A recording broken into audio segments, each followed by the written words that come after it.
Bismillahirrohmanirrohim. Assalamualaikum warahmatullahi wabarakatuh.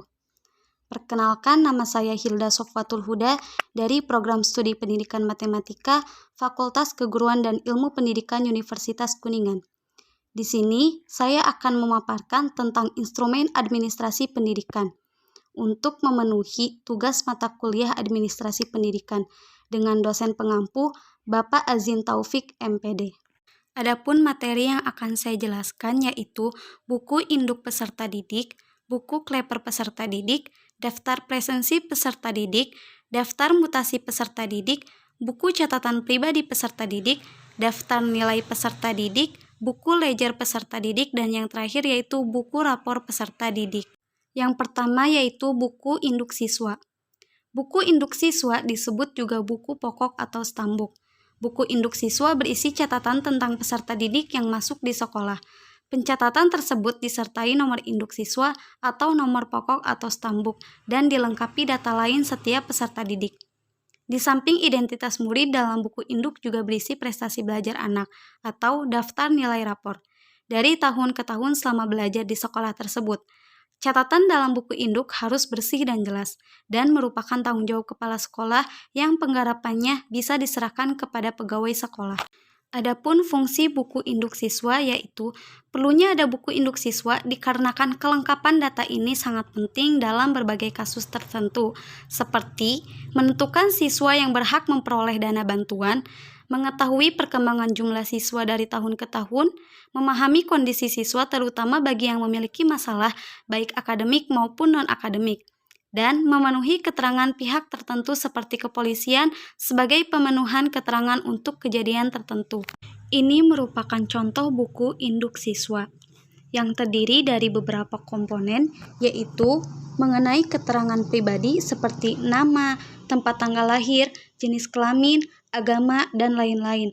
Kemudian, keterangan mengenai tempat tinggal seperti nama jalan, desa, RT RW, kecamatan, kabupaten, dan telepon rumah, serta lain-lainnya. Yang ketiga, mengenai keterangan kesehatan seperti tinggi badan, berat badan, golongan darah, dan lain-lain. Selanjutnya yaitu keterangan mengenai pendidikan sebelumnya. Hal ini maksudnya pendidikan yang pernah ditempuh atau asal sekolah, seperti TK, SD, SMP, dan lain-lain. Yang terakhir, berisi tentang mengenai orang tua atau wali. Data ini mencakup nama orang tua, pekerjaan orang tua, alamat orang tua, dan lain-lain. Yang kedua yaitu buku kleper. Buku kleper merupakan buku yang digunakan untuk menuliskan data siswa terkait nama mereka secara alfabet, berurutan sesuai alfabet atau abjad dari A sampai Z, dengan maksud memudahkan pencarian data siswa yang dibutuhkan. Pencatatan buku kleper diambil dari buku induk, tetapi penulisannya diurutkan berdasarkan abjad. Hal tersebut dimaksudkan untuk memudahkan pencarian data peserta didik kembali jika sewaktu-waktu dibutuhkan. Adapun fungsi buku kleper, yaitu manfaat buku kleper secara khusus yaitu sebagai media penulisan nama siswa yang terdaftar di sekolah dan tulisannya didasarkan pada urutan huruf dari awal sampai akhir, agar tersusun rapih dan memungkinkan data siswa ditemukan dengan mudah dan cepat. Buku ini juga berfungsi untuk membantu buku induk memuat data murid yang penting-penting. Pengisiannya dapat diambil dari buku induk, tetapi tidak selengkap buku induk. Adapun kegunaan utama buku kleper adalah untuk memudahkan mencari data murid, apalagi belum diketahui nomor induknya. Hal ini mudah ditemukan di buku kleper, karena nama murid disusun menurut abjad. Adapun contoh dari buku kleper biasanya meliputi nomor urut siswa, nomor induk siswa, nama siswa, jenis kelamin, tempat tanggal lahir, nama orang tua siswa, tanggal masuk atau diterima di sekolah, tanggal keluar atau lulus dari sekolah, dan disertai keterangan. Yang ketiga yaitu daftar presensi peserta didik. Daftar presensi peserta didik merupakan daftar yang berisi nama siswa yang digunakan untuk mencatat kehadiran siswa di kelas. Di dalam kelas biasanya daftar presensi dipegang oleh guru untuk memeriksa kehadiran siswa di kelas pada jam pelajarannya. Perbedaan presensi dan absensi dalam pendidikan wajib diketahui guru, dosen, mentor, tutor, instruktur, maupun tenaga kependidikan yang lain. Konsep presensi dan absensi sangatlah berbeda. Namun, sampai saat ini masih banyak guru belum mengetahui tentang hal itu. Presensi itu diambil dari bahasa Inggris, yakni present, yang artinya hadir atau datang. Sedangkan absensi itu absent, artinya tidak datang. Dalam bahasa Indonesia sudah sangat jelas bahwa absen itu artinya tidak masuk sekolah, tidak masuk kerja, atau tidak hadir. Adapun fungsi daftar presensi. Daftar presensi digunakan untuk memeriksa kehadiran peserta didik pada kegiatan sekolah. Daftar hadir peserta didik sangat penting, sebab frekuensi kehadiran peserta didik dapat diketahui atau dikontrol. Setiap hari biasanya daftar kehadiran itu dipegang oleh petugas khusus.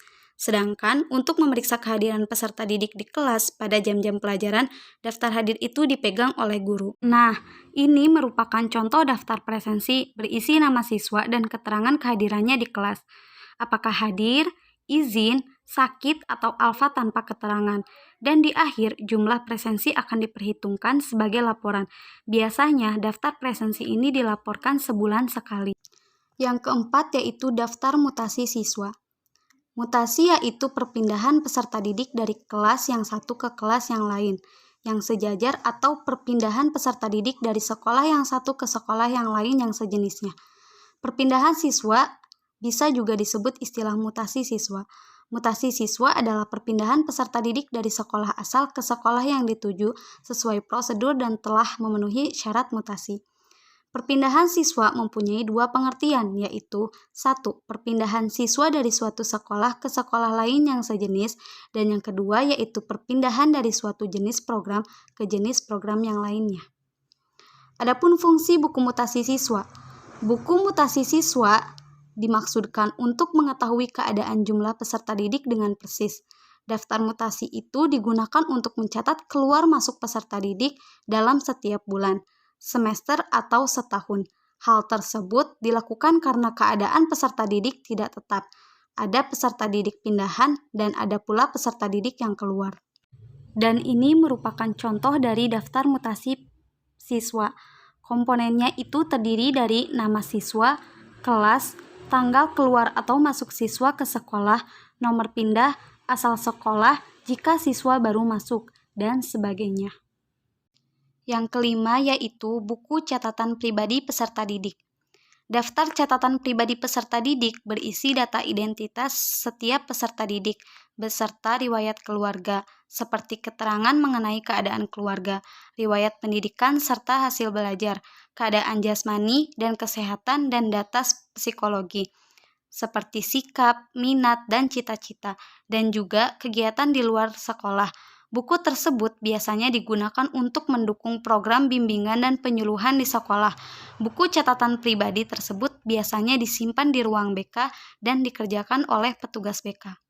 Adapun fungsi buku catatan pribadi peserta didik, yaitu buku catatan pribadi peserta didik dapat digunakan sebagai bahan pertimbangan dan acuan untuk menunjang keberhasilan dalam menjalani pendidikan selanjutnya atau dalam perkembangan siswa. Selain itu, buku ini juga digunakan untuk mencatat seluruh aktivitas siswa selama berada di sekolah. Ini merupakan contoh buku catatan pribadi siswa, terdiri dari beberapa komponen, yaitu yang pertama data pribadi siswa mengenai nama, jenis kelamin, tempat tanggal lahir, agama, asal sekolah, dan lain-lain. Yang kedua yaitu data mengenai tempat tinggal seperti alamat rumah, jarak rumah ke sekolah, sarana ke sekolah, fasilitas yang dimiliki, dan lain-lain. Selanjutnya yaitu data mengenai keluarga, meliputi nama orang tua atau wali, tempat tinggal, agama, pendidikan, dan lain-lain. Yang keempat yaitu catatan perkembangan positif dan negatif siswa. Yang kelima yaitu keadaan jasmani siswa mengenai tinggi badan, berat badan, golongan darah, dan lain-lain. Yang keenam yaitu catatan home visit berisi tentang hasil wawancara guru dengan orang tua, misal berkaitan dengan sikap siswa di rumah. Yang keenam yaitu daftar nilai siswa. Daftar nilai ialah susunan angka yang diperoleh siswa sebagai hasil kerjanya dalam ujian atau latihan sesuai dengan kecakapan atau prestasinya, berkisar 1 dan 10 atau 100. Daftar nilai ini dimiliki oleh setiap guru bidang studi atau mata pelajaran. Buku tersebut digunakan untuk mencatat hasil tes setiap peserta didik pada bidang studi peserta didik. Karena setiap nilai hasil tes dicatat di dalamnya. Nilai-nilai tersebut sebagai bahan olahan nilai rapor. Adapun fungsi daftar nilai siswa.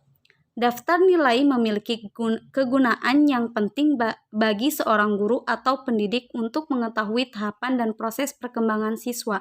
Seperti ketika seorang siswa kehadirannya baik, namun tidak dapat mengikuti pembelajaran dengan baik, sehingga mempengaruhi nilainya.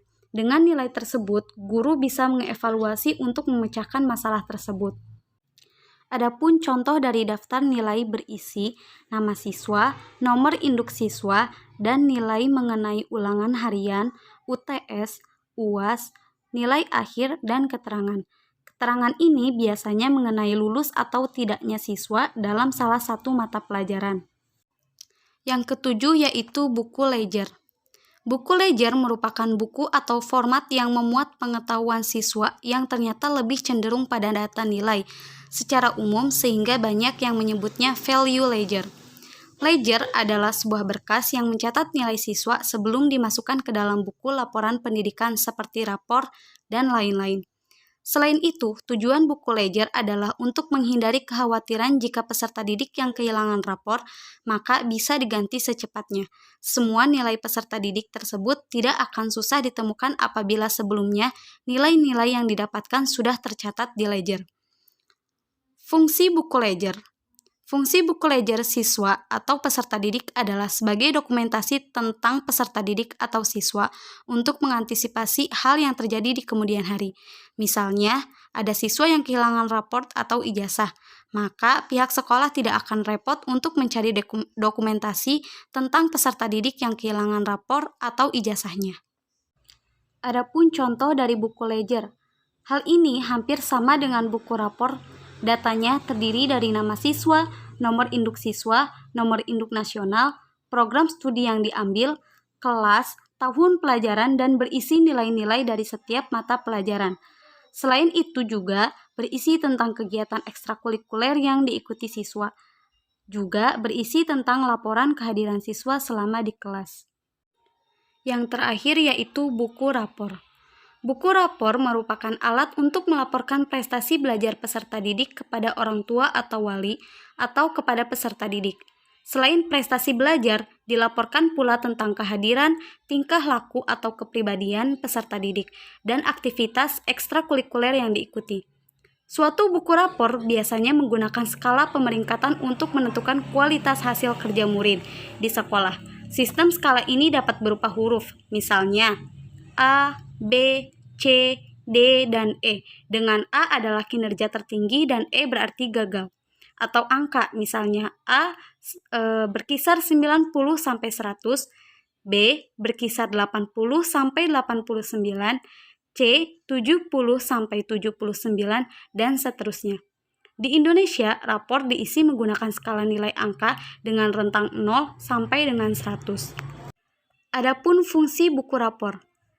Bagi siswa, buku rapor memiliki fungsi yaitu mengetahui perkembangan hasil belajar diri, mengetahui konsep atau materi apa saja yang belum dikuasai untuk motivasi agar bisa menjadi lebih baik dan memperbaiki cara belajar. Adapun bagi guru mata pelajaran, buku rapor memiliki fungsi untuk mengetahui kekuatan dan kelemahan siswa dalam satu kelas. Dan yang terakhir yaitu hasil penilaian harus dapat mendorong guru agar mengajar lebih baik dan membantu guru untuk menentukan strategi mengajar yang lebih tepat.